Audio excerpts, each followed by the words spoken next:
Voice of world Malayali council തൂലികാരത്നം 2025 award സമർപ്പണവും ആദരിക്കൽ ചടങ്ങും തിരുവനന്തപുരം ശ്രീമൂലം ക്ലബിലെ റോയൽ ഹാളിൽ നടന്നു. ഗതാഗത വകുപ്പ് മന്ത്രി CP ജോൺ ഉദ്ഘാടനം ചെയ്ത ചടങ്ങിൽ MR ബൈജു MLA അധ്യക്ഷത വഹിച്ചു. അവാർഡ് സമർപ്പണം തിരുവിതാംകൂർ രാജകുടുംബാംഗം ഹർ ഹൈനസ് അശ്വതി തിരുനാൾ ഗൗരി ലക്ഷ്മി ഭായ് തമ്പുരാട്ടി നിർവഹിച്ചു.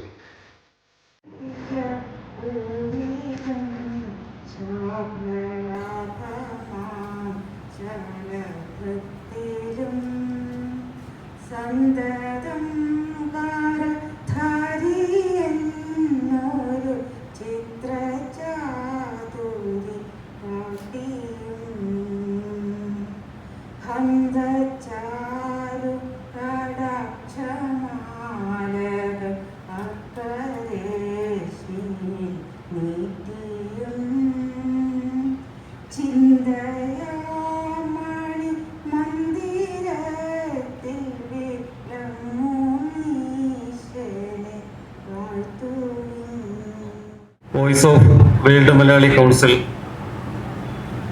PWMC തൂലികാരത്നം 2025 എന്ന പരിപാടിയാണ് ഇന്ന് വേദിയിൽ സംഘടിപ്പിച്ചിരിക്കുന്നത്. നമ്മുടെ ഈ സംഘടന ഇത് സ്റ്റാർട്ട് ചെയ്തത് തന്നെ നമ്മുടെ ഇന്നത്തെ ഈ ചെയർപേഴ്സണും ഫൗണ്ടറുമായ ശ്രീ അജിത പിള്ളയുടെ ഒരു ആശയമാണ്. 2023 നമ്മളിത് ഔദ്യോഗികമായി ഇത് രജിസ്റ്റർ ചെയ്ത് ഈ സംഘടനയുടെ പ്രവർത്തനങ്ങളുമായിട്ട് മുന്നോട്ട് പോയത്. അതിന് മുന്നേ തന്നെ നമ്മൾ പല രീതിയിലുമുള്ള മറ്റു ചാരിറ്റി പോലെയുള്ള സംഭവങ്ങളും എല്ലാം നമ്മൾ നടത്തി വരികയായിരുന്നു. ഔദ്യോഗികമായി നമ്മൾ ആഗോളതലത്തിൽ ഇത് ഇന്ത്യക്ക് പുറത്തും ഉള്ള മലയാളികൾ എല്ലാവരും, മലയാളികളെന്ന് ഉദ്ദേശിക്കുന്നത് സാധാരണഗതിയിൽ പുറത്തുള്ള മലയാളി അസോസിയേഷൻ എന്ന് പറയുമ്പോൾ ഒന്നുകിൽ ആ സംസ്ഥാനത്തുള്ള അല്ലെങ്കിൽ കേരളത്തിന് പുറത്ത് പോയി ജോലി ചെയ്ത് ജീവിക്കുന്നവരും വർഷങ്ങളായി അവിടെ പല നാട്ടിലും ജീവിക്കുന്നവരുണ്ട്. അവരുടെ മലയാളി സംഘടനകൾ അതാത് സംസ്ഥാനങ്ങളിലോ അവരെവിടെയാണോ കേന്ദ്രീകരിച്ച് പ്രവർത്തിക്കുന്നത് ഒരു സമൂഹം, മലയാളികൾക്കായിട്ടുള്ള സമൂഹം എന്ന് പറഞ്ഞ് ഇപ്പം ബോംബെയിലായാലും ഡൽഹിയിലായാലും മലയാളി അസോസിയേഷൻ സംഘടനകൾ ഒത്തിരിയുണ്ട്. ഒരു സംഘടനയില്ല, മലയാളി അസോസിയേഷൻ എന്ന് പറഞ്ഞ് പല സംഘടനകളുണ്ട്.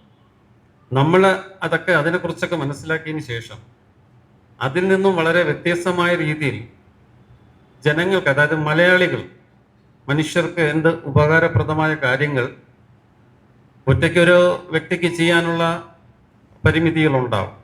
പക്ഷെ ഒരു സമൂഹത്തിന് ചെയ്യാമെന്ന് പറയുമ്പോൾ അതിലൊരു കൂട്ടായ്മയോട് ഉണ്ടെങ്കിൽ മാത്രമേ നമുക്കത് പ്രാബല്യത്തിൽ കൊണ്ടുവരാൻ സാധിക്കൂ. നമ്മുടെ രാജ്യത്തിൻ്റെ എല്ലാ മേഖലകളിലും ഇന്ന് പല മേഖലകളിൽ നമ്മൾ മനുഷ്യരായി കാണാൻ കഴിയാതെ മനുഷ്യർ ഏറെ ബുദ്ധിമുട്ടിക്കുന്ന, ജീവന് വേണ്ടി നെട്ടോട്ടമോടുന്ന സാഹചര്യം നമ്മൾ കാണുന്നുണ്ട്. യുദ്ധത്തിൻ്റെ ഭീതി നമ്മൾ പത്രങ്ങളിലൂടെയും ദൃശ്യങ്ങളിലൂടെയും കാണുമ്പോൾ അതൊക്കെ നമ്മുടെ അടുത്തേക്ക് എത്തുന്ന മറ്റൊരു സാഹചര്യം നമ്മൾ ചിന്തിച്ചിട്ടുണ്ട്. ഒരുപക്ഷെ കഴിഞ്ഞ കൊറോണ വ്യാപന കാലമാണ് നമ്മുടെ ലോകത്തിൻ്റെ ഭീകരത നമ്മുടെ അടുത്തെത്തി എന്ന് നമ്മൾ മനസ്സിലാക്കിയത്. കൊറോണ ഇവിടെ എത്തും മുമ്പ് നമ്മൾ കേട്ടത് ലോകത്തിലാകമാനം ഭീതി പടരുന്നു എന്നാണ്. അവസാനം ആൾക്കാർ മരിച്ചു വീഴുന്നു എന്നല്ല കേട്ടതിന് ശേഷം അവസാനം ആ മരണം നമ്മുടെ അടുത്തേക്ക് എത്തുന്ന സാഹചര്യമുണ്ടായി. ഒരിക്കലും നമ്മൾ പ്രതീക്ഷിക്കാത്ത ഏറ്റവും അപ്രതീക്ഷിതമായിട്ടുള്ള ഒരു ചുറ്റുപാടിലൂടെ നമ്മൾ ദിവസങ്ങളും മാസങ്ങളും ഒക്കെ കടന്നുപോയി. അന്ന് മുതലാണ് നമ്മൾ മാസ്ക് ധരിക്കാൻ പഠിച്ചത്, നമ്മൾ അടുത്തുള്ളവനെ സ്നേഹിക്കാൻ പഠിച്ചത്, നമ്മൾ മറ്റുള്ളവനെ ദ്രോഹിക്കാതിരിക്കുന്നത് എങ്ങനെയാണെന്ന് പഠിച്ചതൊക്കെ കൊറോണ വ്യാപന കാലഘട്ടത്തിന് ശേഷം. ലോകത്തെമ്പാടുമുള്ള മലയാളികൾ ചെതറി തെറിച്ച് കിടക്കുകയാണ്. അവർ വലിയൊരു ശതമാനം ആൾക്കാർ തിരിച്ചു വന്നിട്ടുമുണ്ട്. അങ്ങനെ വിവിധ രാജ്യങ്ങളിൽ ജീവിക്കുന്നവരും തിരിച്ചു വന്നവരുമായിട്ടുള്ള ആളുകളുടെ ഉന്നമനത്തിന് വേണ്ടിയാണ് voice of world Malayali council പ്രവർത്തിക്കുന്നത്. ഇന്ന് അവരുടെ എണ്ണം കൂടി വരികയാണ്. ഒരു കാലത്ത് പോകുന്നവരുടെ എണ്ണമായിരുന്നു കൂടുതലെങ്കിൽ ഇന്ന് തിരിച്ചു വരുന്നവരുടെ എണ്ണത്തിലും ഗണ്യമായ വർധനവ് ഉണ്ടായിട്ടുണ്ട്. 40-40 കൊല്ലക്കാലമായിട്ടുള്ള നമ്മുടെ പ്രവാസ ജീവിതം റിവേഴ്സ് ഗിയറിൽ ആയ ഒരു സമയമാണ് ഇപ്പോൾ കടന്നു പോകുന്നത്. എന്നാൽ ഇന്ന് മറ്റൊരു വിഭാഗം ആളുകൾ അവർ തിരിച്ചു വരാത്ത വിധം നമ്മുടെ നാട് വിട്ട് പോവുകയാണ്. അതൊരു നല്ല കാര്യമായിട്ട് ഞാൻ കണക്കാക്കുന്നില്ല. കാരണം നമ്മുടെ നാട്ടിലെ ചെറുപ്പക്കാരായ ആളുകൾ നാട് വിട്ടുപോവുകയും അവർ നാട്ടിലേക്ക് മടങ്ങാതിരിക്കുകയും ചെയ്താൽ നമ്മുടെ നാട് വളരെയധികം ബുദ്ധിമുട്ടിലാവും എന്നാണ് ഞങ്ങളെപ്പോലുള്ളവർ കരുതുന്നത്. ഗവൺമെൻറ്റും അങ്ങനെയാണ് കരുതുന്നത്.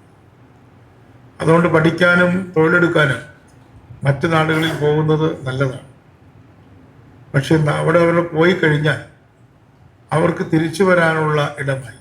അവരുടെ സ്വന്തം വീട് ഇതാണ്. അവിടേക്ക് തിരിച്ചു കുറച്ച് ആളുകൾ അവിടെ സെറ്റിൽ ചെയ്യുന്നതിൽ തെറ്റില്ല. അവർ തിരിച്ചു വന്ന് അവർക്ക് നമ്മുടെ നാടിനെ ഉപയോഗപ്രദമായ കാര്യങ്ങൾ ചെയ്ത് അവരെ മുന്നോട്ട് നയിക്കാൻ, അവരുടെ ജീവിതത്തെ മുന്നോട്ട് നയിക്കാനുള്ള പദ്ധതികൾക്കാണ് നമ്മുടെ പ്രവാസി വകുപ്പും മറ്റും ഇന്ത്യ രാജ്യത്താകെയും കേരളത്തിലും പ്രവർത്തിച്ചുകൊണ്ടിരിക്കുന്നത്. ഒരു പുതിയ ഗവൺമെൻറ് അധികാരത്തിൽ വന്നിരിക്കുകയാണ്. ആ പുതിയ ഗവൺമെൻറ്റിനെ പ്രതികരിക്കുന്ന ഒരു മന്ത്രി എന്ന രീതിയിലാണ് നിങ്ങൾ എന്നെ ഈ പരിപാടിക്ക് ക്ഷണിച്ചത് എന്ന് എനിക്കറിയാം. ഓരോ സ്ഥലങ്ങളിൽ എത്രയോ ജോബ് ഓപ്പർച്യൂണിറ്റീസ് ഉണ്ട്. ഇപ്പോൾ ബാംഗ്ലൂർ തന്നെ ഇപ്പോൾ ഒരു കേരളമായി മാറിയിരിക്കുക. അത്ര ആളുകളാണ് ബാംഗ്ലൂരിൽ മലയാളികൾ. അപ്പം അവർ പക്ഷേ ഇന്ത്യയിൽ തന്നെ ആണല്ലോ. അപ്പോൾ അങ്ങനെ ഇന്ത്യയിൽ വിട്ടു പോകാതെ അല്ലെങ്കിൽ പോയവർ കുറച്ചു കാലമെങ്കിലും അവിടെ ജോലി ചെയ്തിട്ട് തിരിച്ചു വരിക നിങ്ങളുടെ ഈ വേൾഡ് മലയാളി കോൺഫറൻസിൻ്റെ വോയിസ് അതായിട്ട് മാറുക. തിരിച്ചു വരിക. Come back to your soil, come back to your roots, come back to your culture, come back to your legacy, come back to what you are. ഈ മണ്ണാണ് നിങ്ങളെ അങ്ങനെ ആക്കിയത്, അതിനെ മറക്കരുത്. അമ്മയാണ്, പോറ്റമ്മ തന്നെയാണ്. പോകണ്ടെന്ന് പറയുന്നില്ല, പക്ഷെ തിരിച്ചു വന്ന ആ വിധേയത്വം, ആ ഒരു മെസ്സേജ് നിങ്ങളുടെ ശബ്ദത്തിൽ കൂടെ ലോകമെമ്പാടുള്ള മലയാളികളുടെ ചെവിയിൽ അടിച്ചു കയറ്റിയ തിരക്കേടില്ല. തൂലികാരത്നം 2025 ടൈറ്റിൽ വിന്നറായ വിനോദ് ഐരവൺ, 1ാം സ്ഥാനം നേടിയ പ്രേംരാജ്, 2ാം സ്ഥാനം നേടിയ വിജയ് അഭി, 3ാം സ്ഥാനം നേടിയ മധുസൂദനൻ തുടങ്ങിയവരെ ചടങ്ങിൽ ആദരിക്കുകയും അവർക്ക് അവാർഡുകൾ സമ്മാനിക്കുകയും ചെയ്തു.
മുൻ മലയാള വിഷൻ രജിസ്ട്രാറും തൂലികാരത്നം വിധികർത്താവുമായ വിനോദ് വൈശാഖി മുഖ്യപ്രഭാഷണം നടത്തി.